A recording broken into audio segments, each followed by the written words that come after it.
Hi friends, എല്ലാവർക്കും പുതിയൊരു വീഡിയോയിലേക്ക് സ്വാഗതം.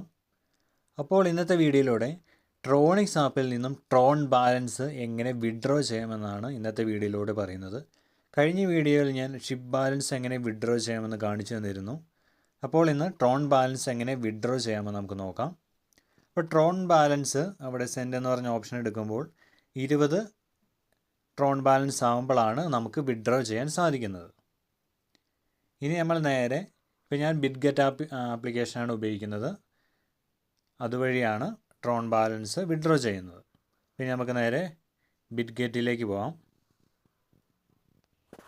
അപ്പോൾ ഇപ്പോൾ നമ്മൾ ബിറ്റ്ഗെറ്റ് ആപ്ലിക്കേഷൻ ഓപ്പൺ ആക്കിയിട്ടുണ്ട്. ഇനി നമുക്ക് ഇവിടെ മോർ എന്ന് പറഞ്ഞൊരു ഓപ്ഷൻ കാണാം. അവിടെ നമ്മൾ ഡെപ്പോസിറ്റ് എന്ന് പറഞ്ഞ ഓപ്ഷൻ എടുക്കുക. ഇനി നമ്മൾ TRX കോയിനല്ലേ വിഡ്രോ ചെയ്യുന്നത്, അതുകൊണ്ട് TRX എന്ന് ഇവിടെ ടൈപ്പ് ചെയ്യുക. സെർച്ച് ചെയ്ത് വന്നിട്ടുണ്ട്, ട്രോൺ കോയിൻ വന്നിട്ടുണ്ട്. ഇനി നമുക്കിവിടെ ചൂസ് നെറ്റ്വർക്കിൽ ഇവിടെ ട്രോൺ എന്ന് പറഞ്ഞ് ആണ് വന്നേക്കുന്നത്. ഇനി നമുക്ക് ഈ അഡ്രസ്സ് നമുക്ക് കോപ്പി ചെയ്യാം. ഈ അഡ്രസ്സ് കോപ്പി ചെയ്തിട്ട് TRX ആപ്പിൽ കൊണ്ട് ഇനി പേസ്റ്റ് ചെയ്യണം. അപ്പോൾ അഡ്രസ്സ് കോപ്പി ആയിട്ടുണ്ട്. ഇനി നമുക്ക് നേരെ ട്രോണിക്സ് ആപ്ലിക്കേഷനിലേക്ക് പോകാം. അപ്പോൾ ഇനി ഇവിടെ സെൻഡ് എന്ന് പറഞ്ഞ ഓപ്ഷനുണ്ട്, അവിടെ ക്ലിക്ക് ചെയ്യുക. അത് കഴിഞ്ഞ് നമ്മൾ നേരത്തെ കോപ്പി ചെയ്ത അഡ്രസ്സ് ഇവിടെ കൊണ്ടുപോയി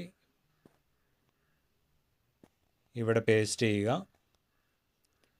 പേസ്റ്റ് ചെയ്തു. ഇനി നമ്മൾ എത്ര TRX ആണ് വിഡ്രോ ചെയ്യുന്നത് ആ എമൗണ്ട് ഇവിടെ ടൈപ്പ് ചെയ്യുക. ഇപ്പോൾ 26 TRX ഉണ്ട്. അപ്പോൾ അതിൽ നെറ്റ്വർക്ക് ഫീ ആയിട്ട് ഇവർ 2.5 TRX പിടിക്കും. ബാക്കി റിസീവ് എമൗണ്ട് 23.5 TRX ആണ്. ഇനി നമുക്ക് സെൻഡ് എന്ന് പറഞ്ഞ ഓപ്ഷൻ ക്ലിക്ക് ചെയ്യാം.